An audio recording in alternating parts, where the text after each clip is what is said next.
also the stronger team. And the only changes they made to their draft was really the Slark was from last meta. All these other heroes are pretty meta. So we already know they're pretty good. Chuvash is going to die early on.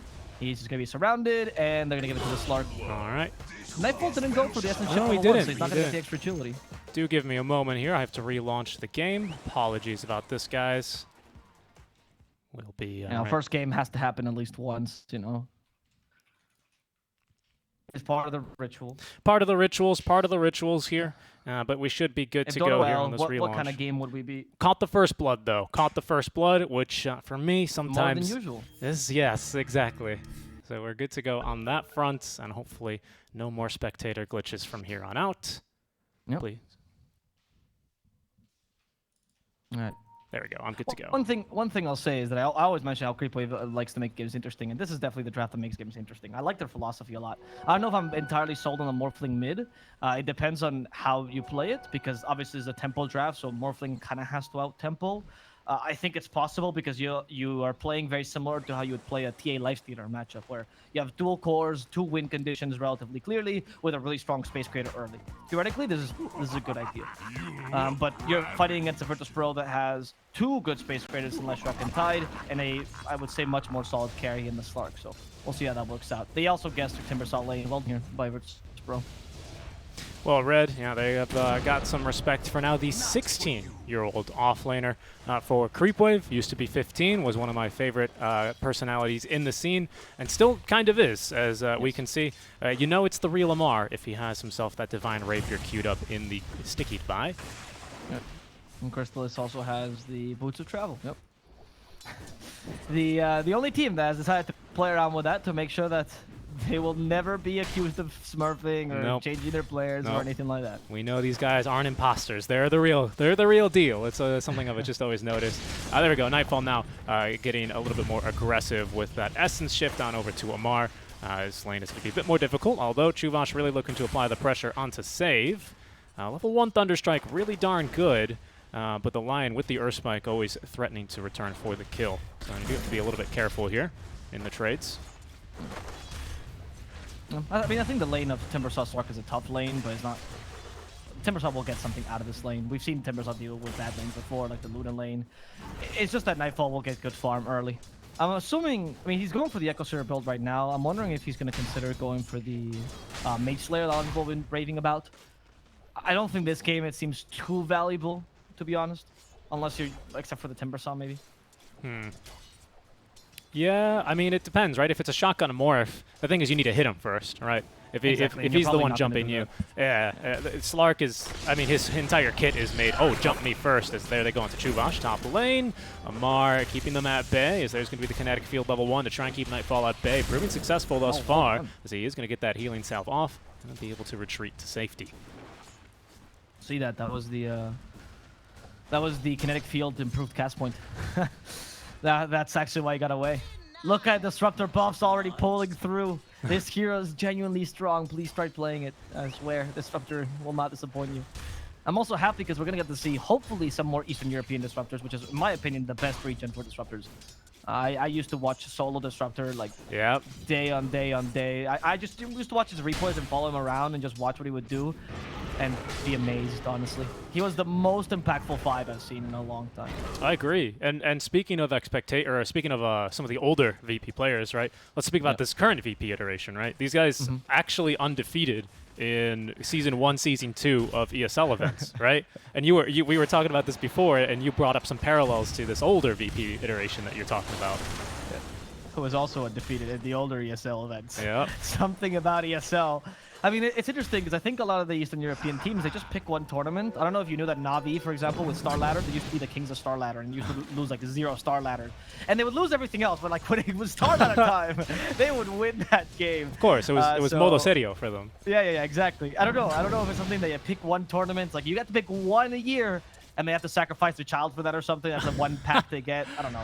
But it works out for them. And VP, when they play ESL events or in general online, they're a really scary, really strong team. As I say this, Kingslayer might be scared for his life. However, Crystal is realizing he can't do anything to win the Wyvern. Instead goes back, takes some damage from Hellbear Smasher, and will be super sad. That he does. That he does. Yeah, and then just to put a pin on that conversation and bring it to modern day, right? With this current iteration of VP, they didn't participate in ESL One Summer, so we'll see now how they do here against current reigning champions T1, who are also playing currently on the A stream. Yeah, it's true. That's going to be an exciting matchup later to watch.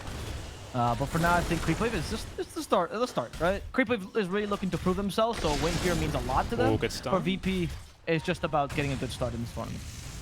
Absolutely. Absolutely. Save might die here, by the way. The Thunderstrike, is that going to be enough damage to kill him? Nah, he had it. He had Magic Stick and Fairy Fire. Save knew exactly what he was doing there. Oh, missed the Earth Spike, though. He did. No tips there? No tips. Tips in the mid lane, though. I'm curious as to why. I think they just pushed each other's waves, backed off, and they were just doing the exact same thing. Yes, you grab your rune, I'll grab my rune, and they're having a fine and dandy time. Very gentleman agreement here in the mid lane here for GPK and BZM. Yep. BZM God, let's not forget that part. BZM God, Very of course. important part. Yes. I love that the manager came out to explain that. It's not just BZM, which is what his name was, but BZM God. Respect to these players. It's hard not to like them. And we'll see. I think the Morphling mid can prove successful this game. I also find that GPK's left strike should just naturally be stronger. As in, like, he will be able to make much more space easier. He gets to push towers, even with the changes to Debal Kidik, not that big a deal. And he's actually better than Chuvash top. Down he will go. There's going to be a kill for Slark, and the first stack of permanent agility stolen. Another pounce here. Will hold down Amar for a second longer. Earth Spike here is going to come off cooldown, and they will find him before, as the Timber Chain was going on through. Nightfall with one, maybe two more auto attacks will have the kill. They're going to have to give it to Save, but that's still a second stack of the Agi. Very strong lane, top lane for VP here so far. Yeah, well done. I mean, the Slark just kind of counters this whole lane, right? Disruptor's good against Slark in the mid game because Static Storm. But in the early, he dispels Thunderstrike and then you feel very weak. So you can only really Thunderstrike the support, but he's a Lion. So he's going to keep his distance anyway. You're probably not going to be able to kill him. Lion's also pretty strong against Timber. The lanes for Creepwave are quite weak. So while theoretically their lane should be the strong ones because Bane Disruptor, the matchups they've gotten are not great. Bottom is going fine for Weaver, but you're a Weaver, so you're not disturbing the Tidehunter's farm. Exactly, and he actually is, now that we take a look at this, is getting to bully you a little bit now with 3 points into the Kraken Shell. He's spitting at you with Gush, securing CS. It's like, look at that. Nothing too easy, guys. I mean, it's Sakuchi, very, very cute. Oh, it's tickles. It tickles. Stop it, Weaver. And then he hits him with Gemini attack, but he has 3 points in the Kraken Shell, and it just goes, what? Did you just hit me? Which was the problem the Weaver was having, by the way, last patch. Oh no, Amar just got stunned by this. Yep. Oh, never mind, it was a bait. It was all a bait to go for save. Oh, no, Amar has no points in Whirling Death, no damage. The Timber Chain misses. They're going to go for Chuvash instead. TP's coming. Fish, and the Fish is attacking the Fish. Fish on Fish warfare. He's not going to be able to kill off Chuvash, though, as Fishman joins the fray. Has Nightmare ready. Is that enough range just to catch a single hero? Is going to be the Lion dancing. And Fishman surprises him. Nightfall, well played, actually. Taking the Nightmare off with the Dark Pact. Precise execution. On point, Nightfall. Yeah, that looked really good. Crystallis down bottom. He is currently bullying Kingslayer. That has at least dragged DM away from the creep wave momentarily. But he's not going to be able to look for that kill. Top there. Still hunting, though. They want Nightfall. And they might just get him. The last Brain Sap's not enough. But Amar with that last level 3 now, Timber Chain, will be able to pick up the kill. Kingslayer a bit too speedy, though, to be caught by that kinetic field. Fishman was like, I came up here. We better get a kill now. Chuvash might die. No, he de-aggroed the tower. Save coming in, missing the Earth Spike, but they're going to catch Amar and hit him with a stun. And that's going to be too much magical damage for Amar to tank, I believe. Diabolic Edict now pure, so it's easier to pierce through this Timber Saw. Yeah, plenty of damage, as if this matchup already wasn't really too difficult for Timbersaw, right? That was something I wanted to get into because you were talking a lot about laning matchups and how we were expecting, just looking at the drafts, right? Bane, Disruptor, very strong laners. Weaver, there aren't very many lanes that really put too much pressure on him. He's usually able to find farm, at the very least, just with Sakuchi. Yeah, this is kind of what scares me, is when this push starts coming on through from the Lesh, normally that's when your tanky offlaner is going to be able to stand in the way and stop him, but that's not what Amar's going to be able to do very much this game, not versus the Lesh least of all. One of the problems, or this is one of the buffs, that's what I was actually looking at the patch notes, I was thinking, Lesh offlane got heavily buffed. For mid, it's fine, right? Mid is kind of similar, but for offlane, it's very heavily buffed because when you go and attack and take the tower in the side lanes, as you said, usually the tanky offlaner's there, and usually he can survive a Lesh because push. But now, no longer can you do that because it's pure damage in the ball. BZM is in trouble. He got off the strength gain at the very least. I think he's going to be A-OK TPing away. We don't have a stun or a Hex, and off he goes. Yeah, so hopefully we'll see GPK. I mean, this is the right build, I think. Boots of Travel to be more impactful all over, farm faster, and then try to force top where Amar's there. Especially when he gets his hood and just cancel that completely. Nightfall. He's being chased, not having that level 6 just yet, but this creep should give it to him. There we go. We got the healing. Salve unnecessary, and Nightfall will be fine. Just wanted to be able to farm the lane a bit faster, I suppose. Bottom is just basically you farm a wave, I farm a wave. Although DM does have down this Sentry Ward, so he's looking to at least put a little bit more pressure onto the Weaver. Hard for him to get the kill without Crystallis really making a misplay, though. Big misstep. With time lapse, Ravage, you know, not the fastest thing. So would be surprised to see anything there. They're just going to keep farming. But he can't do much either, right? So it feels kind of weak to draft the Weaver for this very purpose, where Tide is not bothered whatsoever by you. You're also forced, I think Mage Slayer is a good build for Weaver, but I also think that against this lineup, you can't afford to go for such a defensive item. You kind of just need to rush the Diffusal Blade, which I think is the right idea.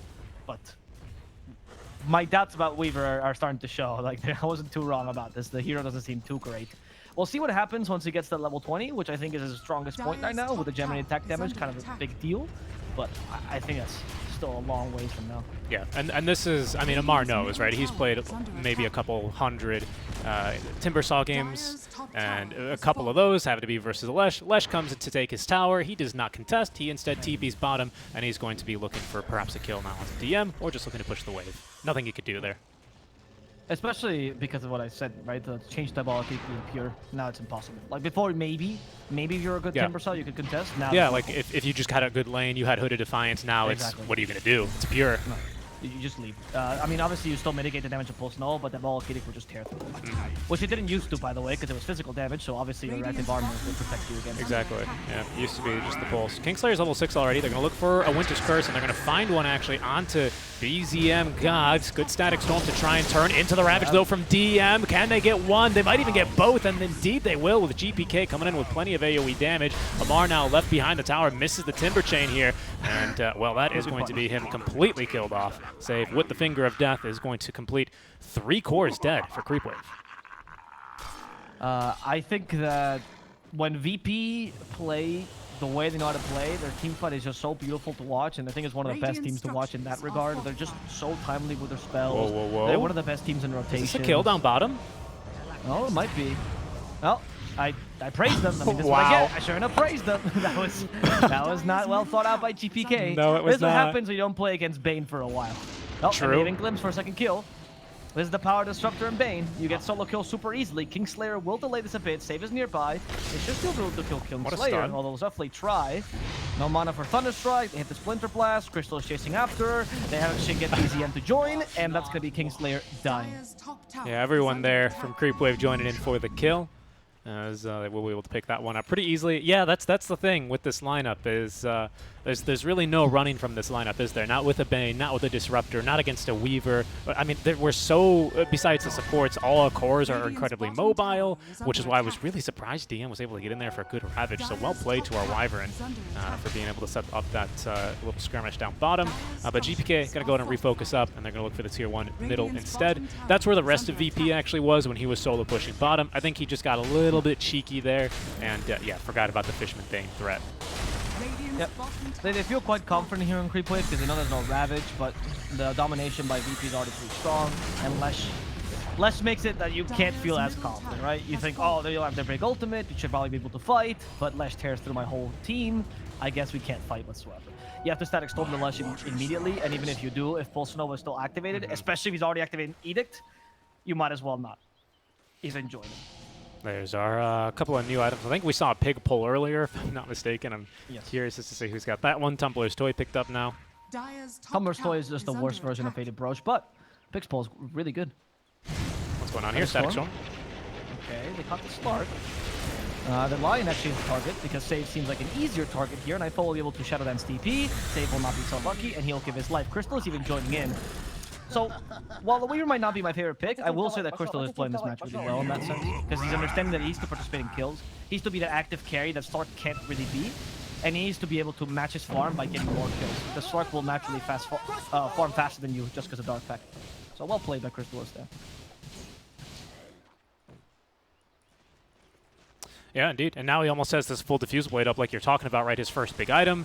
You know, Weavers of the old days would occasionally even go like an Urn or a Falcon Blade, but just straight diffusal blade here, right?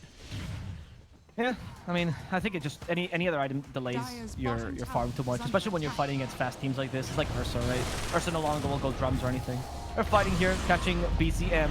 The Fiend Script, though, is that going to be enough from Fishman? No, it's not. In fact, the Winter Scourge will set up on this. GPK's got Ravage. And they taunt for BCM.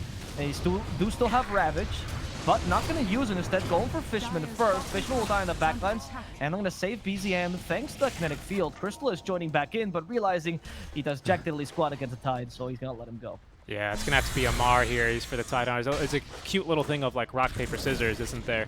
Where the Timbersaw really great against the Tide Hunter, Lesh really great against the Timbersaw, right? Weaver, unfortunately, without items, not really great at anything except for picking up solo kills, you know, on maybe supports or picking up like kind of the janitorial duties here in these fights early. But now with Diffusal Blade coming on the Courier, that might begin to change, so he can now really look to amp his damage and his presence in these fights. Yeah, we'll see how much that impacts the game, because obviously VP has been winning this early games and been playing well, but I don't think they need to necessarily be winning. Like, the draft is not meant to win this early. They've just been utilizing the Leshrac and the Tide well, and they've been creating space for Slark. But even if they were losing these fights and Nightfall was still getting farmed, they'd still be okay with the state of the game. They're happy to take this late, or not hyper late game, but like 30 minutes easily with Slark.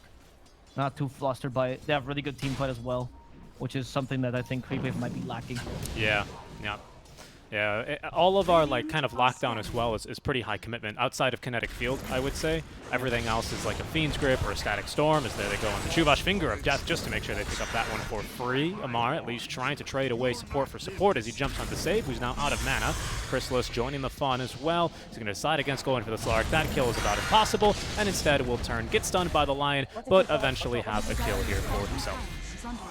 Yeah, I mean, 5 kills at least, right? When you're committing to this rotation, which Crystallis has been constantly doing, you kind of have to just make sure you get something out of it. Otherwise, it feels really weak and Slark will out-farm you. He already is anyway, but at least he's not out-farming you by so much. A lot of the talent changes, though, to the Slark made his farming much faster and made him be able to go toe-to-toe with best carries, particularly the Dark Pack cooldown at level 10 and the Dark Pack damage at level 15. It used to be a level 20 talent, now it's level 15. It helps you one-shot the range creep, it's actually a big deal, so Nightfall should have no issue farming as fast as... farming faster than a Weaver. There's a smoke play on over to him. Crystallis was the one to break the smoke, but Fishman not having any vision, and of course seeing the Lesh BOTs into the wave. They're not going to want to play into this one very much. We'll see if VP gives them the choice, however. Blink Ravage reveal out from DM onto 2. They're going to look at Crystallis first. He has the time lapse, got leashed up. Now Hex trying to escape, but even if he gets off the time lapse, he's got no time to go anywhere else. He's going to be cut down, and that's likely this tier 2 as well here in favor of VP. And it's easy for them to take towers because they have a Lesh up, but they're actually going to decide not to go for it. I guess they're scared of potential retaliation by Creepwave. They want to play this safer. That was the Ravage use. Yeah, this shows to me what I was telling you, right? That VP doesn't feel like they need to do too much right now. Like, they're winning, and that's great, but they have a big, big window opportunity. So they're not going to force any potential mistakes here and take any wrong risks that might lead them to dying. He just Dark Packed it, and they know they've got vision on him now. As there he goes again, another Dark Pact. Oh, he gets it off. Static Storm's going to find him. They're going to pull him back onto the high ground now. Kinetic Field, and now, no, another Dark Pact. He's a little bit slippery, but eventually they're able to put on their Slark killing gloves, and they will be able to pick up the kill. I'm going to stop praising VP because I feel like every time I do this, they're condemning them. That was a really good play by them to leave, and then immediately we see Nightfall fighting in a really... Not fighting, sorry. Farming. Farming in a really precarious position. They pretend like they did, though. And GPK walks in, lots of magical damage going for Fishman first. Goodbye to Fishman. I feel like BZM should be able to get away here at TM. Maybe not so lucky. Crystallis laying out the damage, but GPK wanting to fight him head on. He has the Kaya and Suns now, so he's not going to go down easily. And even the Essence Ring. No big losses here for Creepwave, but they won't be able to take the tower, so a win, I guess, for Virtus.pro. Yeah. If we don't consider the Slark kill part of that engagement. I think it's a pretty big win. I think VP, they're about to hit a huge spike here, Avo, because now we've got Echo Saber, of course, completed for Slark. We have, of course, Blink for DM. In 30 seconds, he's going to have another Ravage, but Save as well. He's just now accumulated the money for his own Blink Dagger, so we could see something quite explosive. Maybe, okay, or just a free kill as GPK finds the stun on a Chrysalis down bottom. Save, Blink Dagger, be damned, he doesn't even need it. Finally, GPK's going to get that tower. No Bane this time to Fiend's grip him. And VP, man, they're hunting around the map right now, just picking off Creepwave. Yep, and it should be Creepwave that's capable of doing this. VP is, because they have better team fight, they can force these fights and then force when they want to be ganking, right? As opposed to Creepwave, which would like to control the tempo of the map. Because they don't have as many towers, so it's harder for them to execute this pick-off lineup they've crafted for themselves. And that puts them in a difficult position, because they just can't play their game, really. That's why we see Creepwave kind of uselessly wandering about here. He's farming under a ward. We have Blink Ravage. Yep. We're going to go for it. And we're ready. He has a Ghost Sensor, but Winter's Ghost will prevent that waveform. Okay. Team's coming. Nah, he's dead. Yeah, he is. Oh man, that was a good Winter's Curse. Very good. This is brutal for Creepwave. It's just every single time it feels like they're just a little bit too late. If VP aren't kind of just giving them kills here and there by not really respecting the amount of catch that Creepwave have, it just feels like they're always maybe 1 or 2 steps behind. As Nightfall is kind of baiting them around up top lane. Fishman now, he's overextended, so he is going to be picked off by the fish. More man, less man, more fish for him. As the rest of Creepwave is just going to have to run. Nightfall is just going to take the creeps as GPK pushing the tower. Should be relatively easy for them. This time I think they should commit to tier 2. There's nothing to really stop them. Yeah. Tier 2, Outpost, and maybe a Roshan here. Roshan number 1 for them. Do we do it too quickly? Yeah, we're not too slow with Rosh, are we? No, it's pretty good. I mean, I was looking into the less synergies, right? And I was thinking, I don't know if this diabolic thing is good for certain aspects, like the Rosh, for example, because like pure damage technically is better because it just goes through the armor Rosh has. But if you have like a Slaughter on your team, you're not going to deal any more damage, right? I guess it's never possible to put him in minus armor on Rosh. It's not very likely they're going to put him in minus armor. Yeah. So I think Diabolic being pure is probably better. That's like a TA Slaughter kind of strat, right? Yeah, yeah. What that normally turns into, especially now that it's at the start of 7.29 when everyone was just buying Solar Crest on position 5s. We're no longer really in those days, so we've moved on. God for that. Yeah, you can buy items at position 5. You can buy Glimmer Cape now. You can buy Glimmer Cape. You can get Pig Pole and run around the map even faster. Save was thinking about going for a kill here. Chrysalis, though, with good Spidey senses, despite not being on the Spider Pigs. He actually might even look to turn because we have both supports now closing the door. Smoked up. As now smoke will break for Chuvash. Save, and now GPK looking to try and TP away. They're going to catch him. Can we get a glimpse in time? No, we could not. And that will just leave Save then for the kill. As with a TP scroll, but no chance to escape, especially as Amar closes the gap. Yeah, down he goes. Hands off the keyboard. They've got him. Right, that was, I mean, Save didn't make a surprising amount of time for being a lion, so respect. He even got the bug. He was committed to getting that bug off him. He was not going to die. It's free gold, which he lost immediately after since he died. Yeah, exactly. Save agrees. Yes. I mean, this is fine, right? It was 9k lead still for Virtus.pro. They took over your jungle. You don't really have a place to farm. Stark's out farming the team. They sent back DM, who has a Blink Dagger. If they added some damage to that swap, maybe they need to add some damage to the Glitch as well. That would make it feel really strong, though. I mean, this ability is so darn annoying already, isn't it? I agree, but teams need to figure out if Sucker's good. He is pretty good. Tell you what, though, if you really want to cancel those Blink Daggers, all you do is you set up that Static Storm right away. Right? Then there's no chance they can blink. Yeah, I agree. As then they go for Rosh now. Rosh number 1, of course. Rosh has been stripped a little bit of his goodies on Rosh number 2. No longer has the cheese. I'm sure that made you very sad. What a fromagier. I mean, to be honest, it didn't look like the greatest cheese in the world. I feel like Rosh makes very generic cheese. Kyo really enjoyed that cheese, so. Yeah, but it was because it had the taste of victory, right? Victory cheese that was better. You know, when I used to do my relay races as a kid, and my dad used to give me Parmesan as a victory, right? I tasted better because, well, it's Parmesan. Yeah, it was Parmesan Reggiano, right? Yeah, the good one. Yeah, no Adriano, none of that disgusting stuff. The quality one. I got you. Well, we'll see here. We've got a quality smoke coming from VP. Chrysalis might be right in the path of this one, actually. Finger of Death at the ready. They're going to dodge a bit of damage, but the finger still comes through. DM even committing the Ravage. Will only catch Fishman with that, as the rest of the Creepwave team need to just hit the road. They're going to have to leave their their Weaver high and dry there. Not much they could do to help him outside of that Nightmare. Once again, reminiscent of the old VP, because they just use their spells, right? Better to use them and get the kill than potentially lose that kill. I still think that was a mistake, but I don't mind that philosophy in general. Comes back Nightfall, realizing Chu is surrounded, and he's not going in there. No, he's not.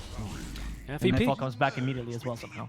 moving very fluidly all over the map. Next, they're going to look for this mid-tier 1 tower. Still with Aegis here on Slark, S and Y completed on top of the Echo Saber and Diffusal Blade. So lots of stats here on our Slark for Nightfall. And we're going to get even more Avo here as he does try and build into that Eye of Scotty next. Okay, they almost just took the Aegis. That was a bold move from Amar, but once again, VP maybe playing a bit too aggressively there. Luckily, it's Slark with an Aegis and Shadow Dance, so he's good to go. Yeah, not gonna be too concerned. I mean, right now, Lesh is still out farming the Morph by a lot. Weaver has fallen behind so much. I do think VP has played this game better in execution. I think the draft is overall, the idea is just easier to execute, but I do find that the Weaver could have been played by other picks here, and probably even better for Crystallis. I think I get the idea of a fast carry. I just don't think we were that strong this patch, and especially not against a Winter Wyvern. Right? I didn't see it like as a good pick this game. Yeah, that's something that I rose. Yeah, the Tide lane especially, and then like I think this is Weaver definitely one of those carries because of how unique a passive. Pardon me, Geminate attack is. You know, all of your items when you get them online, especially if they're auto attack modifiers or whatever, they're so good, right? They're worth a little bit extra compared to most heroes. But you need to get there, right? You need to get to that item. You need space for Weaver to get those items to have that advantage. And when the people that are trying to get you there are going to be a Morphling into a Lion, into a Lesh, right? Into even, you know, Slark doesn't have too bad of a matchup, right? Because the more you hit him, the more he hurts. And then Timbersaw as well, right? We've highlighted his problems versus the Lesh specifically this game. It just feels really difficult. We'll see, though, is they're looking for save. Well, so wait till Slark gets his Scotty, which is going to be the biggest turning point here. Maybe I think in this game. Save and something for also, them. he'll get it at the same time as the GPK? level 20 They're town. going to try for GPK? Oh, but they missed. They almost had the Fiend's grip, but they just were a bit too late. Oh, and now now counter initiation. Yeah, they need to get out. Oh, they saw him. They saw Fishman. At least they won't catch Crystal. Yeah, at the I least. thought the Emma's gonna ravage. To be honest. Does he have it? He does. He does. He does have it. We'll look back at that past ravage. Because it wasn't a bad one. Like you said, use your spells. Right now, I think they know that Creepwave, they don't really want to go into these formal engagements with them. High ground with first Aegis without Slark having his Eye of Scotty. Still a little bit of a tall ask, right? Yep. So I think it's wise to just use the spells. As here goes GPK, right back down bottom. As we'll see what he can find. Instead, he's going to find himself used up by Amar. But they have at least found... Oh, this is a big one. BZM, he gets caught. He was farming in the triangle, and he will be taken down. Alright, well done. Nightfall. Continues to put pressure down bottom. He has 21 extra agility, not bad. Enough to push maybe a quick tower. Unless he starts stealing more from ATF. And he will take some from Amar. And Nightfall will now try to take this tower. He's being close back. Shadow Dance immediately, expecting a static storm. GPK will just find this kill on Fishman. Easel. Hey, Fishman, he's a bit too tanky. Wimmer. Actually, comes back with the Fiend script, but saved by the Ravage. The hits 4 people. Earthspike. What an Earthspike. A mini Ravage here hitting 2. And it's Crystallis alone. He's been Hex. He does get the kill on the Wind 11. Kingslayer's down, but they're going to slay the Kingslayer. Crystallis with the BKB, at least getting the kill on the 2 supports. Has the time up still, and apparently not going to be concerned with him. And it's just going to be a Rax instead, which is much more valuable than his life. But BZM will come back and put the fear into their skin. Yes, especially with Aegis being reclaimed here momentarily. Slark, you know, he without Shadow Dance especially, he doesn't really care for the Aegis regeneration. He just cares about the second life. He's a little bit more unique in that aspect, much like a Wraith King would, right? I just want it for the second life. I don't care about this regen because he's got other ways of doing that. So really good push, really opportunistic moment there from VP. I think it's very wise that they decide not to push their luck further, even if they have a 22-9, 17k net worth lead. They say it's still a little bit early. This Aegis is up soon. You know, Morphling is a bit scary with this E-Blade online. Let's not push it. And speaking of pushing it, Creepwave, we're pushing into their own jungle. It's going to be Fishman, then caught by the Winter's Curse. Creepwave now attacking him as he's going to hit himself with a Nightmare, try and save himself from Nightfall, but even the Static Storm, as good as it was, isn't going to do much to help him. E-Blade there is going to be onto Nightfall, purges it off though, and out into the Shadow Dance he goes with this Eye of Scotty debuff as well, as Hansha now reduced healing, trying his best to escape, gets off the waveform as a Amar is going to zip to the other side. He's going to have to sacrifice himself then for the rest of the team, as VP will instead take down Amar and let the Morphling live. Nightfall's just too strong though, and he's close to reaching a level 20 talent as well, which gives him 1 extra agility every time he hits, which is insane, by the way. It's so difficult to deal with Nightfall right now. I don't think you have a single carry that can face him. Weaver's too far off in terms of net worth. It should have been Weaver because he has a good core-to-core matchup against Slark. I think it's fine, but because you're so underfarmed, it doesn't matter if you have the best core-to-core matchup in the world. You're 6k behind. Yeah, that's a one whole big item like Scotty. Yep. And no longer are you useful enough. And Scotty's a big one, isn't it? Scotty's a big item, as we know. Yeah, it's the turning point this game. It's when Slark goes from being strong to kind of being unkillable. The stats are great, of course, but it's just the fact that Morphling can no longer fight him head-on. Neither can Timbersaw. A lot of the items you bought feel kind of useless now. Scotty denies them. Yep, as the net worth lead continues to just kind of pile on for VP. Likely going to be waiting for the second Roche, because basically what they're doing is we farm the whole map, you guys turtle in the base, get whatever creep waves, haha, you can even find. And, well, we'll take that Dota plus win rate percent of 99%. Thank you very much, says VP. But Creepwave looking to make plays in this top lane now with the Tinker Ward down. They're going to spot save. They really wanted GPK instead. And they're not even going to get save either, as he will retreat back into the jungle. Bloodstone, 24 charges now for GPK. I mean, the choice of Bloodstone. Usually not the biggest fan of this item on Lesh. I don't think it's... Like, I think it's good in some situations, but it's not like a be-all, end-all. Especially with that Nether Shell. But this game, he just felt like he was so strong, he couldn't be stopped. And now that's helped him scale so much more than just the natural farming speed. Oh, GPK is as strong, I'd say, right now as Kingslayer. Okay. Fiend's good for a Lion. I mean, it's a kill, and you need these right now. Careful here, Fishman of course. might die, though. Yeah, they're probably going to have to sacrifice him.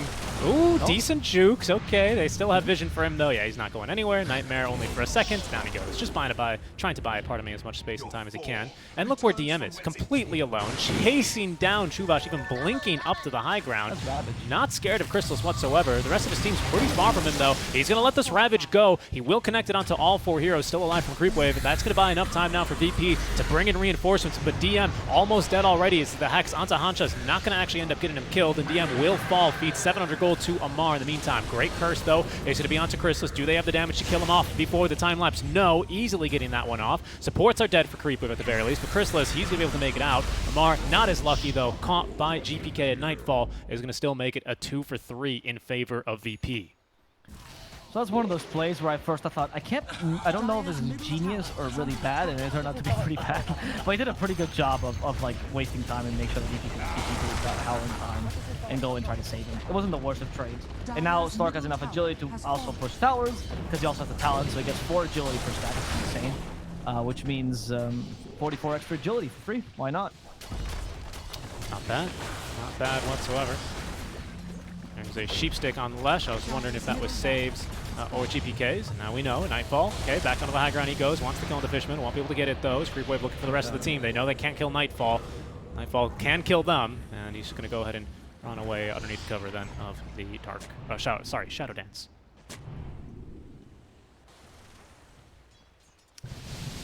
Okay. I mean, realistically, what happens here, Avo, is we wait 30 seconds for Roche to respawn, right? That's what VP is going to do. They're going to take second Roche. No cheese, no problem. Just that second life is going to give them the confidence to go on up. And that Aghanim Shard, of course. Yeah, pretty good on Slark, honestly, this game, or on Lesh.